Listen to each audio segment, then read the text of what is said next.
तो अभी इस वीडियो में हम सबसे पहले अरिथमेटिक ऑपरेटर्स करेंगे, फिर हम लॉजिकल ऑपरेटर्स करेंगे और फिर असाइनमेंट और कंपैरिजन ऑपरेटर्स बाद में करेंगे। वो भी बहुत ज़रूरी है, सिर्फ अरिथमेटिक और लॉजिकल ही ज़रूरी नहीं है। अब अरिथमेटिक ऑपरेटर्स अगर देख लिया जाए तो उनका सिर्फ ओवरव्यू ही दे देता हूँ, उनको कोड में करने की भी ज़रूरत नहीं है। ये जो आपके प्लस माइनस हो गया, मल्टीप्लाई हो गया, डिवाइड हो गया, जो कॉमन है हर लैंग्वेज में, आपको a plus b, a minus b करना सिखा देते हैं। तो अरिथमेटिक ऑपरेटर्स जो हैं मैं आपको एक दफ़ा यहाँ पे सारे लिख के बताता हूँ और उसके बाद फिर हम लॉजिकल ऑपरेटर्स में चलेंगे। तो ये रहे आपके सामने स्क्रीन के ऊपर ऑपरेटर्स, जिनके नाम भी लिखे हुए हैं और ये इनका काम क्या है वो सामने लिखा है।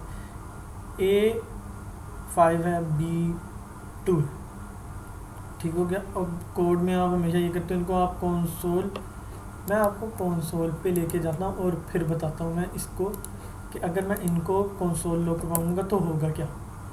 ठीक है, कंसोल डॉट लॉग अगर मैं करवाता हूँ, किसको मैंने करवाना है कंसोल लॉग, सम को।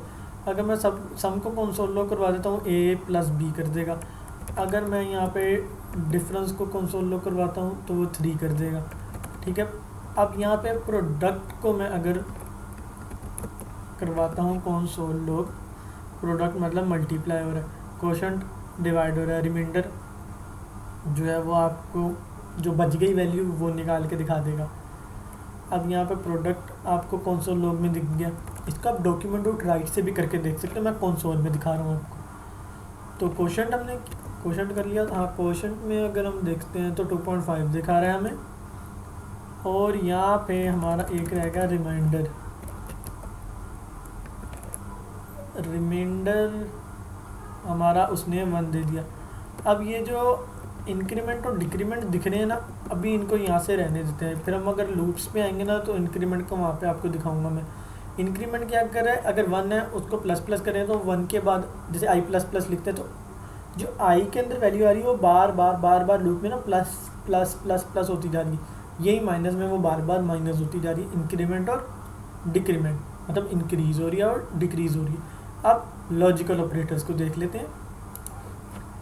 तो यहाँ पे आपके सामने लॉजिकल ऑपरेटर है और ये बहुत अच्छी एक एग्जांपल है। इज़ ट्रू ट्रू है और इज़ फॉल्स फॉल्स है।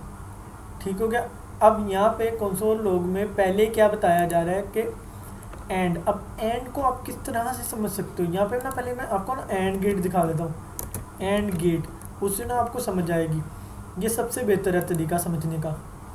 तो एंड गेट में क्या होता है, एंड गेट में यहाँ पे अगर आप देखो तो मैं इसको न्यू टैब में खोल लेता हूँ और फिर आपको दिखाता हूँ। अब यहाँ पे आप देख लेते हो, अगर दोनों 0 है तो 0 है, अगर एक भी 0 है तो भी 0 है, मतलब कि मल्टीप्लाई का फंक्शन हो रहा है यहाँ पे। ठीक है, तो यहाँ पे ये फॉल्स क्यों दिखा रहा है बताता हूँ आपको मैं। तो इसमें आप ट्रू को क्या लोगे, ट्रू को आप कह लो 1 ले लो, फॉल्स को आप 0 ले लो। ठीक हो गया कि दोनों कंडीशंस को मैच करना चाहिए। यहाँ पे फॉल्स इसलिए दिखा रहा है, both operands are not true, दोनों को सच्चा होना चाहिए तो ही सच्चा दिखाएगा। अगर मैं यहाँ पे एक को फॉल्स, दोनों को मैं चलो फॉल्स कर देता हूँ आपको दिखाने के लिए। अगर मैं दोनों को फॉल्स कर लेता हूँ, दोनों 0 है, आंसर भी 0 आ गया। ठीक है, तो अब यहाँ पे इसको ट्रू कर देते हैं। तो अब ये जो चल रहा है काम, ये किस तरह से चल रहा है। अब जो ट्रू है, और गेट, ये और का साइन है, डबल, जो डबल बार्स होते हैं, कई कीबोर्ड्स में ये आपको बैक स्पेस के नीचे मिल जाएगा, बैक स्पेस के साथ। मेरे कीबोर्ड में ये शिफ्ट के बिल्कुल साथ है। ठीक है, तो अब यहाँ पे इसका क्या काम है, और गेट का काम है। यहाँ पे और गेट भी देख लेते हैं हम, बाकी जो ऑपरेटर्स हैं वो अगले वीडियो में करेंगे हम। और गेट, यहाँ पे अगर हम और गेट को देख लेते हैं तो और गेट का काम क्या है। और गेट यहाँ पे प्लस कर रहा है, 0 0 है तो 0 करेगा, एक भी अगर 1 है तो 0 + 1 1, 1 + 0 1। ठीक है, ये इस तरह से काम करे कि एक भी कंडीशन मैच कर गई तो चला देगा वो। तो सबसे पहले हमें ये चीज़ को समझना ज़रूरी है। ठीक है। अगर मैं इसको भी फॉल्स कर देता हूँ, एक दफ़ा फिर से देखते हैं फॉल्स करके, तो ये फॉल्स कर रहा है 0 + 0 0, ठीक हो गया।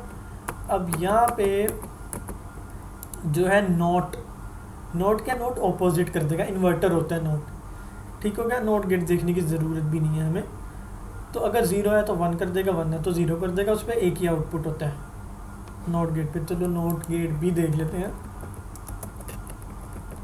अब अगर नॉट गेट हम देख लें तो नॉट गेट किस तरह का होगा। नॉट गेट में एक इनपुट है, एक ही आउटपुट है। ये रहा नॉट गेट का ट्रुथ टेबल। तो हम इसको देखते हैं ओपन इमेजिन न्यू टैब में। तो ये A 0 है तो ये 1 हो जाएगा, 1 है तो 0 हो जाएगा, ठीक हो गया, तसल्ली हो गई। तो नोट, अगर हमें एक चीज़ को ऑपोजिट कर देना है तो उसके लिए हम लोग लगाएंगे नॉट का काम, ठीक है। नॉट का लगाएंगे एक्सक्लेमेशन मार्क जी, एक्सप्लेनेशन मार्क है, ये दूर से बार की तरह का लगता है, तो ये बार नहीं है। अब यहाँ पे हम अगले वीडियो में पढ़ेंगे दूसरे जो बाकी हमारे ऑपरेटर्स रह गए हैं,